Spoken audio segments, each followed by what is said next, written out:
సింహాచలం గిరి చుట్టూ అనేక ఆలయాలున్నాయి గదా! ఒక్కొక్క దానికి ఒక్కొక్క స్థల పురాణం ఉంది. అలాగే అప్పన్న, అక్కా చెల్లెళ్ళు కూడా అక్కడే ఉంటారని, అలాగే రామాలయం వీటికి సంబంధించిన అనేక గాథలు ప్రచారంలో ఉన్నాయి. మీకు తెలిసిన ఏవైనా గొప్పతనం గాని, ఆలయాల మహిమల గురించి మాతో షేర్ చేసుకుంటారా? సింహాచలంలో ఇంకొక మరో విశిష్టత ఉందండి. ఎందుకంటే సింహాచలంలో మన సింహాచలం ఆలయంలోనే డైరెక్ట్‌గా క్షేత్రపాలకుడు ప్రత్యేకంగా ఆ పరమశివుడే. హ్మ్. శివకేశవులిద్దరూ గూడా ఎదురెదురుగానే ఉంటారు ప్రత్యేకంగాన. ఈయన ఇది విష్ణు ఆలయం. ఎదురుగా తన పక్కనే పెట్టుకున్నాడు పరమశివుడిని గూడాను. త్రిపురాంతక స్వామే ఇక్కడ క్షేత్రపాలకుడు. అలాగే మరోవైపేమో కాశీ విశ్వేశ్వర స్వామి ఆలయం ఉంది. కొండ మీద రాజగోపురంకి ఎదురుగా మీకు కనిపిస్తుంటది కాశీ విశ్వేశ్వర స్వామి ఆలయం. హ్మ్. ఎడమ వైపున త్రిపురాంతక స్వామి ఉంటాడు. ఇటువైపేమో కాశీ విశ్వేశ్వర స్వామి ఉంటాడు. అది ఈ 2 టెంపుల్స్ కూడా పురాతనంగా చాలా ప్రాచుర్యం పొందాయి. మీరు కొండమీద త్రిపురాంతక స్వామి ఆలయాన్ని చూసినట్లయితే, కాశీలో విగ్రహం ఎలాగుంటుందో కొండమీద త్రిపురాంతక స్వామి ఆలయంలో కూడా అదే రీతిన విగ్రహం ఉంటుంది. త్రిపురాంతక స్వామి ఆలయం కూడా ఆలయ చరిత్రలో అత్యంత ప్రాచుర్యం పొందింది. అలాగే స్వామివారి అనుబంధ దేవాలయాలున్నాయి. కొండ దిగువన వెంకటేశ్వర స్వామి ఆలయం ఉంది. అది కూడా పురాతనమైన ఆలయం. అలాగే చాలామంది ఏంటంటే స్వామివారికి అలాగే భైరవ స్వామి ఆలయం ఉంది. అలాగే వరహ పుష్కరిణి ఉంది. వీటితో పాటు స్వామివారికి 7 సోదరీమణులు గూడా ఉన్నారు. హ్మ్. అందులో పైడితల్లి అమ్మవారు, బంగారు అమ్మవారు, ముత్యాల అమ్మవారు, కొరటాల అమ్మవారు ఇలా అనేక 7 అమ్మవార్లు, సత్యమ్మ తల్లి, మరిడిమాంబ అమ్మవార్లు వీళ్ళందరూ కూడా స్వామివారికి సోదరులు. అందులో పైడితల్లి అమ్మవారు తన సోదరి పైడితల్లి అమ్మవారి కుమార్తెనే స్వామి ఏటా వార్షిక కళ్యాణం సందర్భంగా వివాహం చేసుకుంటారు. దానికి కూడా ప్రత్యేక ఉత్సవం నిర్వహిస్తారు. ఏం డోలోత్సవంని. పేరండి అమ్మవారి పేరు? పైడితల్లి అమ్మవారండి. వాళ్ళ కూతురు పేరు? వాళ్ళ స్వామి కూతురి పేరే మరి ఇంకా లక్ష్మీదేవి. ఆహా! అది. శ్రీదేవి, భూదేవి అమ్మవార్లు. హ్మ్. ఇద్దరిని కూడా వాళ్ళనే మ్యారేజ్ చేసుకుంటాడు. అలాగే హుహు. దీనికి కూడా ప్రత్యేకంగా ఉత్సవం నిర్వహిస్తారు. డోలోత్సవం అని నిర్వహించి, ముందుగా స్వామివారి కొండదేవికి తన సోదరి దగ్గరికి రావడం, వచ్చి తన కుమార్తెనిచ్చి వివాహం చేయాలని కోరడం జరుగుతది. అందుకు అమ్మవారు కూడా ఆయనకున్న ప్రత్యేకతలు అడగడం, అర్చకులేమో స్వామివారు ఎంతో మహిమాన్వితులని చెప్పేసి, స్వామివారికున్న ఆస్తులు, అంతస్తులు అన్నీ చెప్పి, స్వామివారి విశిష్టతను తెలియజేసి ఒప్పించడం. తర్వాత అమ్మవారు కూడా స్వామివారికి తన కుమార్తెనిచ్చి వివాహం చేయడానికి అంగీకరించడం.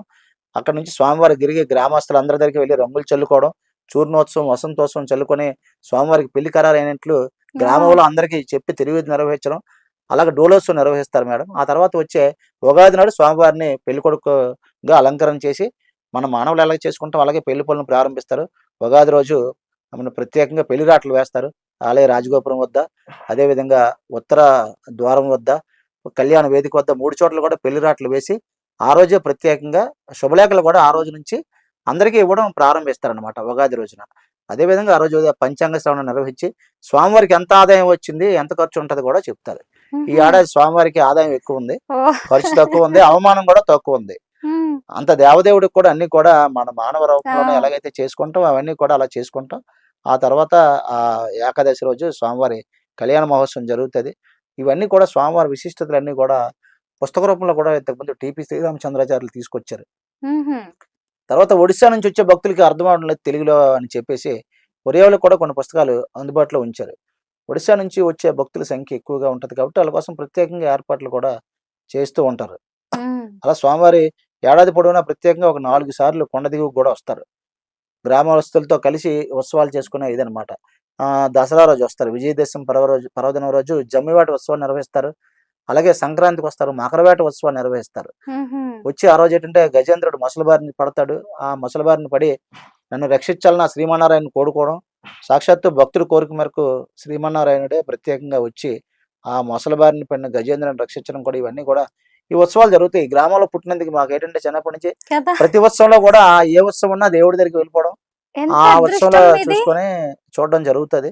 అలా చిన్నప్పటి నుంచి కూడా ప్రతి ఉత్సవంలో కూడా హ్మ్. నాకు ఏ పదవున్నా లేకపోయినా పదవులతో ఆటిలతో సంబంధం లేదు. భక్తులకి ఎవరైనా ఎక్కడికైనా ఎళ్ళొచ్చు. హ్మ్. ప్రతి ఉత్సవం కూడా ఎళ్తాం. దేవస్థానాలు కూడా పరిమితంగా వస్తారు కాబట్టి భక్తులు ఉత్సవాలకొచ్చేవాళ్ళు తక్కువగా అంచనా ఉంటది కాబట్టి ఆళ్ళకి కూడాను. హ్మ్. ఈయన ప్రతిదానికి వస్తారని చెప్పేసి మాకు గూడా ఎప్పుడు గూడా వెళ్ళగానే అన్నీ గూడా అసల ఏమి దేనితో సంబంధం లేకుండా అన్నీ గూడా చేసి తీర్థ ప్రసాదాలు ఇవ్వడం, దగ్గరగా ఉత్సవాల్లో పాల్గొనే విధంగా వాళ్ళు ప్రోత్సహించడం గూడా జరుగుతుంది.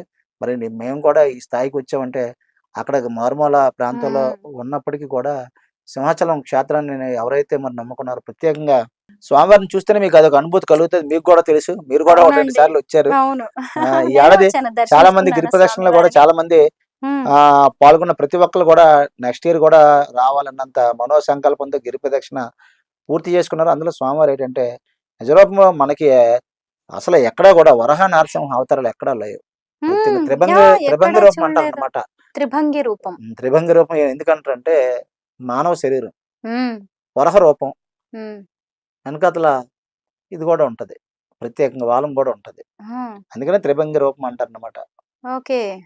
మీరు ఒక అమ్మవారి గుడికి కమిటీలో గూడా ఉన్నట్టున్నారు కదా! అవునమ్మా. స్వామివారి సోదరి.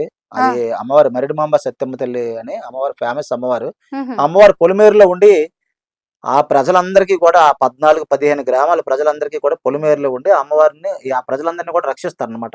హ్మ్. పొలిమేరు దాటి ఎళ్ళిన ప్రతి ఒక్కళ్ళు కూడా ఆ అమ్మవారిని పొలిమేరు దేవతగా మరి భాసిల్లుతున్నారు కాబట్టి ప్రతి ఒక్కళ్ళు కూడా అక్కడికెళ్ళి అమ్మవారిని దర్శించుకొని ఊరు దాటి బయటికెళ్తారు. మన గ్రామీణ ప్రాంతాల సాంప్రదాయాలు మీకు తెలుసు. హ్మ్. ఎక్కడికెళ్ళినప్పుడు కొబ్బరికాయ పొలిమేరు దాటి కొట్టడం. వెళ్ళకూడదంటారు. పొలిమేరులో అమ్మవారుండి ప్రతి గ్రామ ప్రజలందరిని 14, 15 గ్రామాల ప్రజలను రక్షిస్తుందని భక్తి కూడా ప్రగాఢ విశ్వాసం. అలాగే అమ్మవారి పండుగ కూడా చాలా బాగా గ్రాండ్‌గా చేస్తారు. ఎందుకంటే ప్రతి 2 ఏళ్ళకోసారి అమ్మవారి పండుగ చేస్తారు. ఆ పండుగ కూడా ప్రత్యేకత ఉంది. ఏంటంటే ప్రతి 2 ఏళ్ళకి కూడా ఈ అమ్మవారేమో పొలిమేరులో ఉంటారు. మిగతా సోదరీమణులందరూ కూడా గ్రామం మధ్యలో ఉంటారు. హ్మ్. కాబట్టి వారిని విడిచి ఉండలేక ఈ అమ్మవారు ప్రత్యేకంగా ప్రతి 2 ఏళ్ళకొకసారి ఈ పొలిమేరు నుంచి అక్కడికి వెళ్ళిపోవడం. తిరిగి గ్రామస్తులందరూ కూడా మరి అమ్మవారు ఊర్లోకొచ్చిందంటే తర్వాత మనకు రక్షణ ఇచ్చేది ఉండదని చెప్పేసి తిరిగి ఆ అమ్మవారిని మరలా తీసుకొచ్చి ఇక్కడ ఎక్కడైతే తన ఒరిజినల్ ఆలయం ఉందో అక్కడ ప్రతిష్ఠిస్తారు. ఆ హుహు. తీసుకొచ్చే సందర్భం కూడా ఆ తీసుకొచ్చే క్రమంలో అమ్మవారిని రానివ్వకుండా అనేక శక్తులు అడ్డుకుంటాయని చెప్పేసి ఈటిలతోని పెద్ద పెద్ద కర్రలతోని కూడా అమ్మవారిని రక్షించుకుంటూ తీసుకొచ్చి తిరిగి ఇక్కడ ప్రతిష్ఠించి వెళ్ళిపోతారనమాట. ఈ అమ్మవారు కూడా చాలా ఫేమస్ పొలిమేరు దేవత అనమాట. హుహు. అలాగా ఒక్కొక్క ఆలయంది ఒక్కొక్క విశిష్టత. వీళ్ళందరూ కూడా స్వామివారి సోదరీమణులు. ప్రత్యేకంగాన అనుబంధ ఆలయాలు కూడా సింహాచలం దేవస్థానం అత్యంత ప్రాచుర్యం ఇస్తుంది. వారికి కావలసిన ధూపదీప నైవేద్యాలకు ఎటువంటి ఇబ్బంది లేకుండా అన్నీ కూడా ప్రధాన ఆలయం నుంచే వెళ్తాయి. కాబట్టి సింహాచలం వెళ్ళే వాళ్ళు ప్రతి ఒక్కళ్ళు కూడా ప్రత్యేకంగా స్వామిని దర్శించుకున్న తర్వాత కూడా అనుబంధ ఆలయాలను కూడా హ్మ్. దర్శించుకోవాలని చాలామంది అనుబంధాలకెళ్తారు. అలాగే కొంతమంది కిందనే కొండ దిగున స్నానం ఆచరించి, పుణ్య స్నానం ఆచరించి, ఈ మెట్ల దగ్గర ఉన్న స్వామిని దర్శించుకొని, అప్పుడు మెట్ల ద్వారం ద్వారా ఎళ్తారు. కొంతమంది మొక్కుబడులు తీర్చుకుంటారు. ఇప్పటికి కూడా స్వామి గరిడల ద్వారా ఎవరి భక్తి విశ్వాసాలు వారివి. అలా ప్రతి ఏటా కూడా జరిగే ఉత్సవాల్లోనే అనేక వేలాది మంది భక్తులు పాల్గొన్నప్పటికీ కూడా సింహాచలం ఆలయానికి సంబంధించి ప్రత్యేకంగా చందనోత్సవం, చందనోత్సవం తర్వాత అతిపెద్ద ఉత్సవంగా భవిష్యత్తులో రాష్ట్ర స్థాయి కన్నా మించి నేషనల్ వైడ్‌గా కూడా అతి పెద్ద ఉత్సవంగా కూడా గిరి ప్రదక్షిణ మారబోతుంది. అది ఈ హ్మ్. సంవత్సరం స్పష్టంగా కనిపించింది. నేను ఎన్ని సార్లు గిరి తిరిగినప్పటికీ కూడా ఇంత జనాభాని ఎక్కడా చూడలేదు. కొండ చుట్టూ ఎక్కడ చూసినా జనం ఉన్నారు. ఆ! పైగా ఈ సంవత్సరం అధికారులు కూడా రోడ్లు విస్తరించారు. గతంలో 40 అడుగుల రోడ్డు ఉండేది. ఇప్పుడు 100 అడుగుల రోడ్డేసినా ఎక్కడ చూసినా జనం ఉన్నారు. అసలు నడవడానికి ప్లేస్ ఉంటే చాలు ఏదో విధంగా వెళ్ళిపోవాలి ఫీల్ కలిగింది. హ్మ్. అంత జనం ఎలా వచ్చారో అసలు ఇప్పటికి కూడా అర్థం కాని విషయం. మరోవైపు వరుణ్ దేవుడు అప్పటి వరకు కూడా అన్ని దిక్కులా వరదలు, గడ్లు, వాగులు పొంగిపోతున్నాయి ఒకవైపు పక్క నుంచి. ముందు రోజు రాత్రి వరకు వర్షం పడింది. ఒకవైపు సైక్లోన్ వార్నింగ్ ఉంది. అయినప్పటికీ కూడా అలా వరుణుడు గిరి ప్రదక్షిణ సమయం అంతా కూడా అలాగా ఆగిపోయాడు. హ్మ్. మరలా గిరి ప్రదక్షిణ అయిపోయింది. తెల్లవారు 5 గంటలకి అప్పటికి చాలా మంది చేరుకున్న తర్వాత అప్పుడు మరలా వర్షాది రేఖలతో వర్షం కురిసింది. ఓహ్! చాలా మంది భక్తులు దాంట్లోనే ఆహ్లాదం చెందారు. అమ్మా! మేము గిరి ప్రదక్షిణ చేసినందుకు వర్షం పడింది. అందులో సేద తీరారనమాట. ఇలా హుహు. గిరి ప్రదక్షిణకి భవిష్యత్తులో అతి పెద్ద ఉత్సవంగా మారబోతుంది. ఈ సంవత్సరం అయితే నడవలేమేమో అనుకున్నాను నేను కూడాను. హ్మ్. అయినప్పటికీ కూడా స్వామివారి సంకల్పమే నడిపించింది. ఎందుకంటే అలా ప్రతి ఏటా అనుకుంటున్నాం. మధ్యలో కిందటి సంవత్సరం మాకు అవ్వలేదు. మా ఫాదర్ చనిపోవడంతోని హుహు. మైలుతో నడవకూడదని నడవలేదు. ఆహా! అయితే చాలా ఫీల్ అయ్యాం. ఇంతకాలం కంటిన్యూయస్‌గా నడుస్తూ ఉండి లేకపోతే అంటే 28 ఏళ్లుగా మీరు కంటిన్యూ‌గా కాదు నడుస్తూనే మేడం. ఉన్నారు. కాదు. చిన్నప్పటి మధ్యలో నుంచి గ్యాప్. నడుస్తున్నాం. మధ్యలో గ్యాప్ వచ్చింది. హ్మ్. ఒక 5, 6 సంవత్సరాలు నడవలేదు. తర్వాత మరలా తిరిగి మళ్ళీ స్టార్ట్ చేసాం. హ్మ్. మళ్ళీ మధ్యలో లాస్ట్ ఇయర్ గ్యాప్ వచ్చింది. మళ్ళీ ఈ సంవత్సరం స్టార్ట్ చేసాం. 32 సార్లు చేయాలని సంకల్పం. ఎందుకంటే 32 సార్లు. ఆలయంలో స్వామివారి స్తంభాలు 32, ఆలయంలో ఉన్న విగ్రహాలు 32. అందుకే ఈ 32కి అంత సెంటిమెంట్.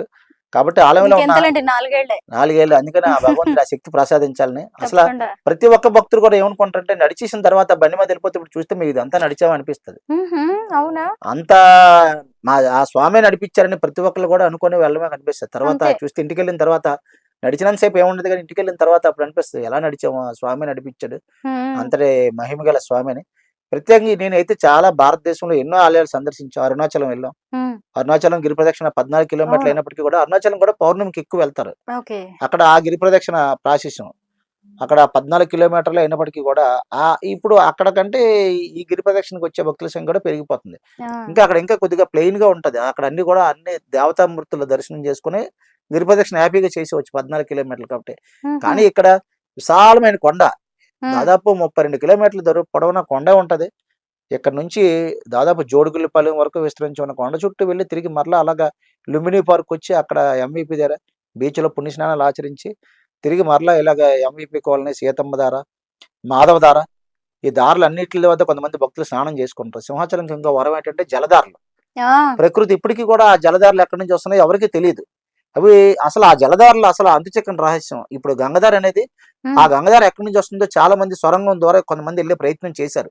చాలా మంది అర్చకులు కూడా వెళ్ళిన ఎప్పుడైనా దార తక్కువగా వస్తున్నట్లయితే కొంత దూరం వెళ్ళి చూస్తారు గానీ అది ఇప్పటికీ కూడా దేవరహస్యం. ఆ గంగధార ఎక్కడి నుంచి వస్తుందో తెలియదు. ఇప్పుడు భక్తుల అవసరాలన్నీ కూడా కొండ మీద అన్ని అవసరాలు కూడా ఒక్క గంగధార వచ్చే వాటర్‌తోనే సరిపోతుంది. గంగధార ఉంది, ఇంకా పిచ్చిక దార ఉంది, ఆకాశధార ఉంది, సాగిదార ఉంది, సీతమ్మ దార ఉంది, అలాగే గోదార ఉంది, మాధవదారలో ఉంది గోదార. హ్మ్. ఈ ప్రదక్షిణ చేసిన భక్తులందరూ కూడా మాధవదారలో దర్శనం చేసుకుంటారు. అక్కడ హుహు. మాధవ స్వామి ఉంది, వేణుగోపాల స్వామి ఆలయం ఉంది. అవి కూడా దేవస్థానం అనుబంధ ఆలయాలే. హ్మ్. మాధవదారలో ఉన్న ఆలయాలు కూడా దేవస్థానం అనుబంధ ఆలయాలే.